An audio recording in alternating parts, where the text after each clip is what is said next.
Peace to everybody. This is about 9/11 first responder and advocate Luis Alvarez dies at 53. And as you can see here in the video is Luis Alvarez. I'm not going to play the video because I don't want to get my channel struck. Luis Alvarez, a retired NYPD bomb squad detective who described for Congress his medical issues during an impassioned appeal for an extension of the September 11th victim compensation fund, died Saturday in a hospice in New York. He was 53. So Alvarez had told the Congress about his medical issues, and he described how it is on the 9/11 what happened, and of course he was 53 years old, and of course the Congress, they're not going to care about nobody because they just don't even care. All they care about is money. His death from complications of cancer linked to the time he spent with other first responders in the rubble at Ground Zero was announced in a Facebook statement from his family. Yeah, so his family put out the post saying that Alvarez had passed away. His death from complications of cancer. We don't know what kind of cancer it is, but there was some kind of cancer there was that had him real sick for a long time. I do believe this is the Facebook post, I'm not sure, of Luis Alvarez, who was one of the first responders. We told him at the end that he had won this battle by the many lives he had touched by sharing his 3-year battle, the statement said. And so he shared his 3-year statement of battle of cancer. But of course, it's hard to describe what kind of cancer it is. And of course, the Congress, they just don't care. They just say, oh yeah, we're just going to let it go. Well, you know what? The Congress need to wake their stupid asses up and realize people need help. He was at peace with that, surrounded by family. Thank you for giving us this time we have had with him. It was a blessing. Alvarez entered end-of-life hospice care last week. So yeah, he was surrounded by family. They said, thank you for giving us this time we have had with him. So it was a blessing to his family. And as you can see here, Luis Alvarez testified before Congress this month. And of course, Congress is not going to take it into consideration because they don't care at all. On June 11th, a frail Alvarez made his way to Washington with other first responders to testify in a House Judiciary Subcommittee hearing for an extension of the fund for police officers, firefighters, and other emergency workers who became ill after laboring at the site of the 2001 World Trade Center terrorist attacks. He received a standing ovation that day. Yeah, so he testified in front of the Judiciary Committee hearing, told his story about what's going on, and he was fighting for the police officers, firefighters, and other emergency workers who also became ill after the laboring that they had been through, and then 9/11, digging through rubble, looking for people here and there. And of course, he did receive a standing ovation that day. I'm now in hospice because there is nothing else the doctors can do to fight the cancer, Alvarez wrote in a Facebook post the following week.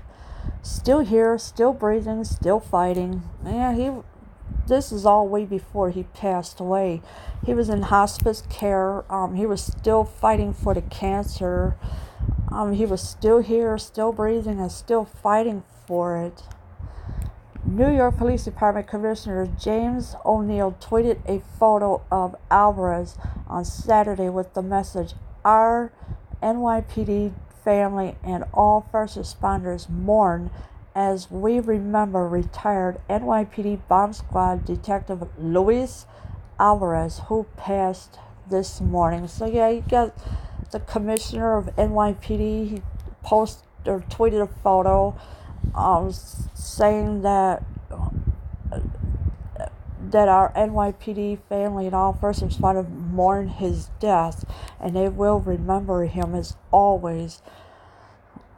His strength, physical, mental, and emotional, led us all, and we vow, to hashtag never forget him or his legacy, which was simply to have others do what's right. Yeah, so he had his strength, physical and mental, emotional. Yeah, it was pretty important to them. And of course, they had hashtag never forget. So forget him or his legacy for what he has done. And here is the tweet that Commissioner O'Neill had posted on his Twitter of Luis Alvarez, who passed away this morning. And it's really sad that his family is going to miss him dearly. And as you can read right here, the post that O'Neill had posted on Twitter. Here's another picture of Alvarez before he became sick. He was very healthy at the time. Chief of Detectives Dermot Shea said of Alvarez, he exemplified the NYPD motto Fidelis ad mortem, or faithful unto death. Detective Luis Alvarez has lost his battle with 9/11 related cancer. An inspiration, a warrior, a friend. We will carry his sword. Yeah, so they are gonna carry his sword because he lost battle with the 9/11 related cancer. He was an inspiration, a warrior, and a friend to everybody that he knew. House Judiciary Chairman Gerald Nadler, a Democrat from New York, said via Twitter, Detective Alvarez lost his fight against cancer, but his fight for 9/11 responders and survivors continues. He dedicated his life to protecting others and advocating on behalf of those ailing after the attacks. It is time for Congress to honor his sacrifice. So, I don't believe the Democrat at all because, they are liars. They are the deep state, and they just can't be trusted whatsoever. I mean, I agree that he dedicated his life to protecting others. That's just about it. But it is time for Congress to honor his sacrifice. I don't believe the deep state at all because, there's just full of crap. They're just hideous. John Field, a 9/11 first responder and advocate, said that on Tuesday he gave Senate Majority Leader Mitch McConnell Alvarez's badge as a symbol of the importance of the Victim Compensation Fund. And so John gave Senator Majority Leader Mitch McConnell Alvarez's badge to remind him of the importance of the Victim Compensation Fund. Now, I don't know what the Compensation Fund is, so it's going to be kind of hard for me to figure that out unless I look for it on Google. That was Luis' intention. Field told CNN this week Luis wanted Mitch McConnell to have his badge, and let me tell you something. For a New York City police officer to give up his badge, that's like somebody donating an organ. And Luis wanted the Senate Majority Leader to understand the importance of this and to be reminded that people are sick and dying. Yes, people are sick and dying from this 9/11 tragedy because there's cancer in them, and and people really don't deserve to die, really. And Mitch McConnell, I don't know. I wouldn't even give him the badge at all. I would give it to his family. At least the family could have his badge. Not no Senator Majority Leader Mitch McConnell, because he don't deserve it at all. Field told reporters the Senate Majority Leader committed to holding a vote to extend the fund after sitting down with him and other 9/11 first responders on Capitol Hill. So now they want to vote on it? Really? You know, everything is going south as it is with the deep state. Because, Mitch McConnell, he can't be trusted, and you can never trust the Democrats at all because they're full of crap. They're all deep states. That's all they are.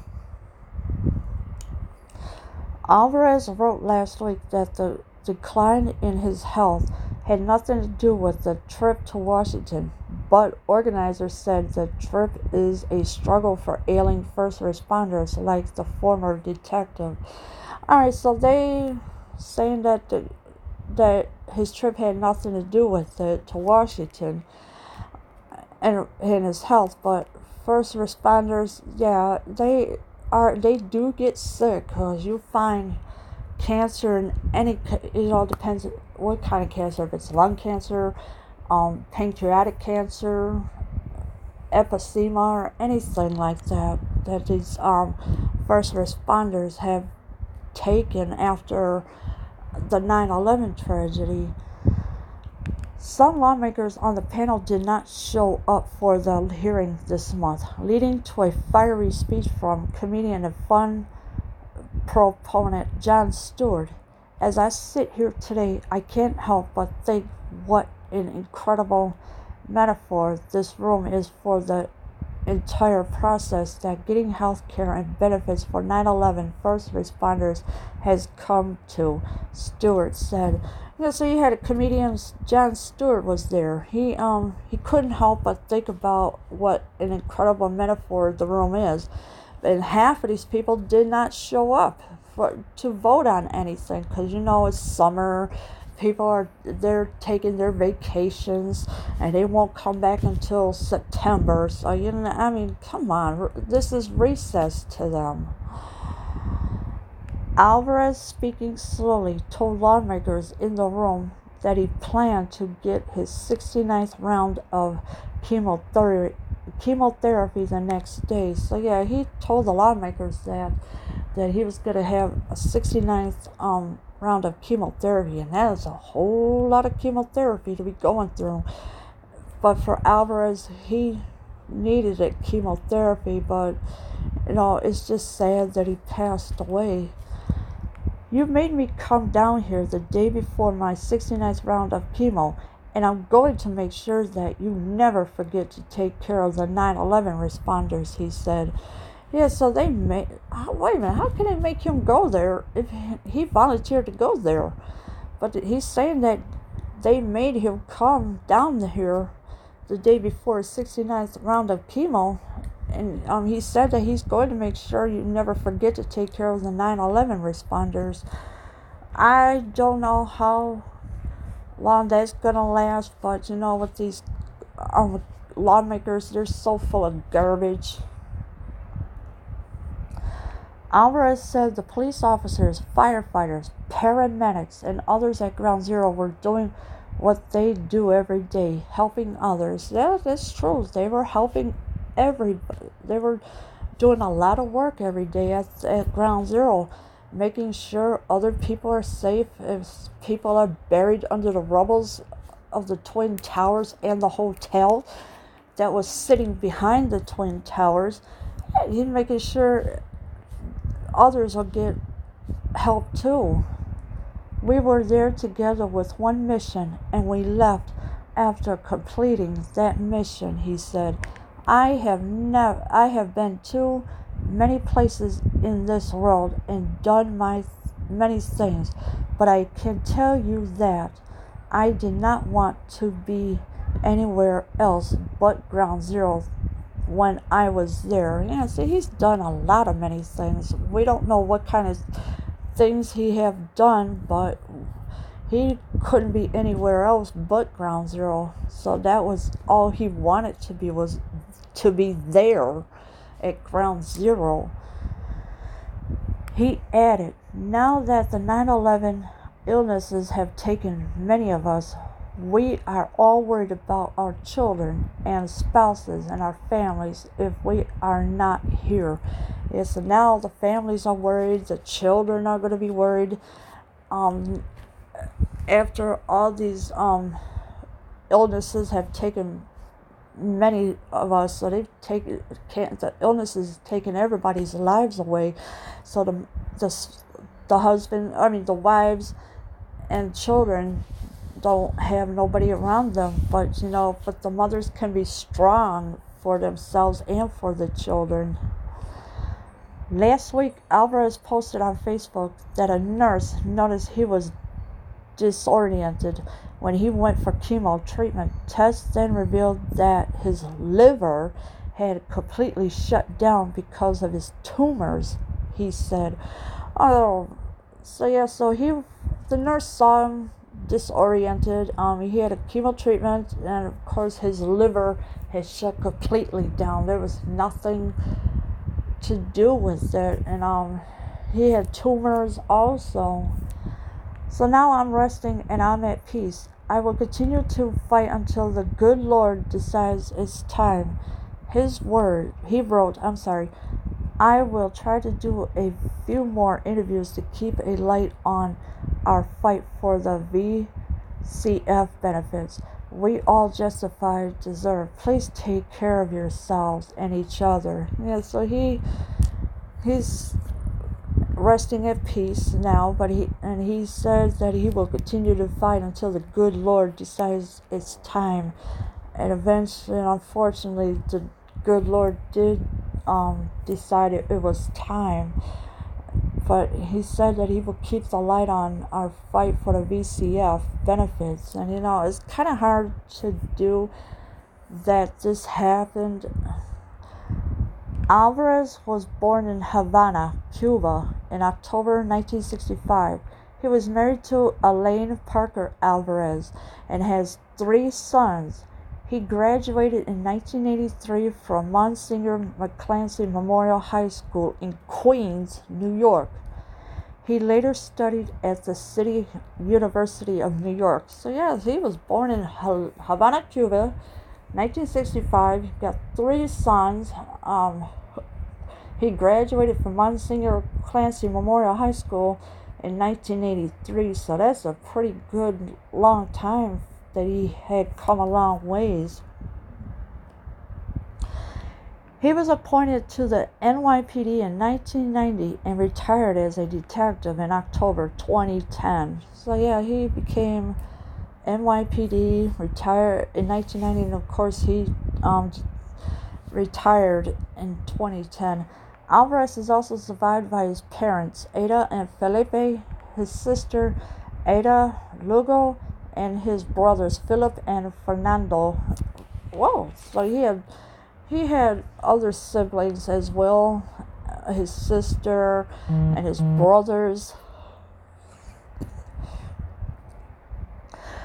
The fund Alvarez and others fought for was created in the months following the 2001 attacks and was initially active for 2 years, paying more than $7 billion relating to injuries and deaths caused by the 9/11 attacks. So that's a lot of money they were dishing out. $7 billion. It was relating to injuries and deaths. And it's all because of the 9/11 attacks when the planes hit the Twin Towers. But first responders who spent weeks at the site breathing in noxious air clouded with debris from the collapsed buildings after New York and federal officials told them it was safe, have since been diagnosed with a variety of debilitating illnesses and cancer. So yeah, first they said it was safe, now they're saying it wasn't. So and people who are saying that it was safe, no, it wasn't, because there was debris flying everywhere, and the air was clouded with debris from a collapsed buildings, the Twin Towers, the hotel behind the Twin Towers as well. And of course, I think this is Alvarez or Jon Stewart, whichever one it is.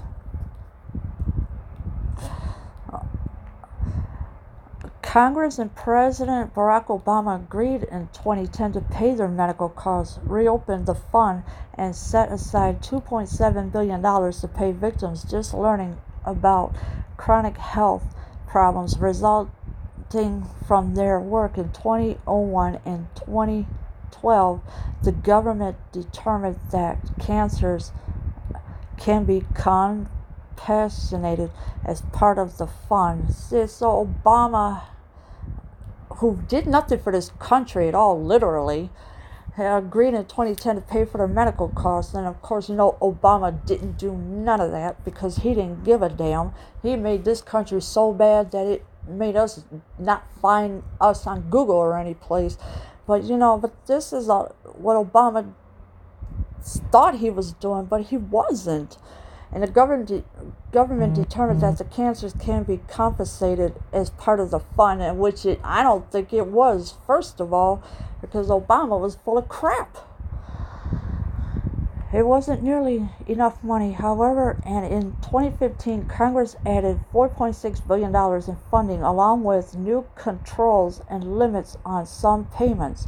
The special master who administers the fund anticipates that total payouts for claims filed before the measure expires in 2020 could be far higher, $11.6 billion, if a current uptick in claims, largely caused by an increase in serious illnesses and death, continues. So yeah, there is a chance that it could go up to $11.6 billion if current uptick in claims. I mean, come on, that's a little too much.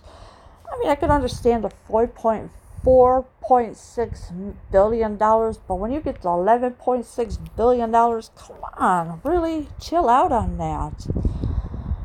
The current proposal to permanently extend the fund would authorize it through 2089. It has plenty of support in the House, where it passed the Judiciary Committee, and Senator Mitch McConnell indicated that Congress would address the fund. Yeah, okay, I'd like to see how that's going to play out, because I know they're full of crap. It would authorize it through 2089. Nobody's going to be left on Earth by that time. Everybody's going to be gone in 2089. Come on, really? And Mitch McConnell indicated that Congress would address the fund. Yeah, okay, I'd like to see how that's going to turn out. As of May, more than 12,500 cases of cancer had also been diagnosed, according to the World Trade Center Health Program, a separate healthcare program related to the Victim Fund run by the Centers for Disease Control and Prevention. And so the World Trade Center Health Program was separate from everybody else's programs. So it was a fund run by the Centers for Disease Control and Prevention. So they make the decisions on what to do about it. And of course, it was a whole lot of illnesses. There are 12,500 cases of cancer. So that is a lot of people that were sick from the 9/11. The most diagnosed ailments are upper and lower respiratory issues like asthma, gastrointestinal problems like reflux, musculoskeletal disorders, and mental health conditions. So those were the upper and lower respiratory issues. You have asthma, gastrointestinal problems like reflux, and musculoskeletal disorders. So it is sad that these people are dying of cancer because, where does the Congress and the lawmakers help do anything about this. They're nowhere. They have other things, other agendas to deal with. They don't care about these people at all because the deep state thinks they could do something about this. They are full of crap. Just like Obama was when he was in office for 8 years. Did nothing to help anybody. Leave your comments below. I am out.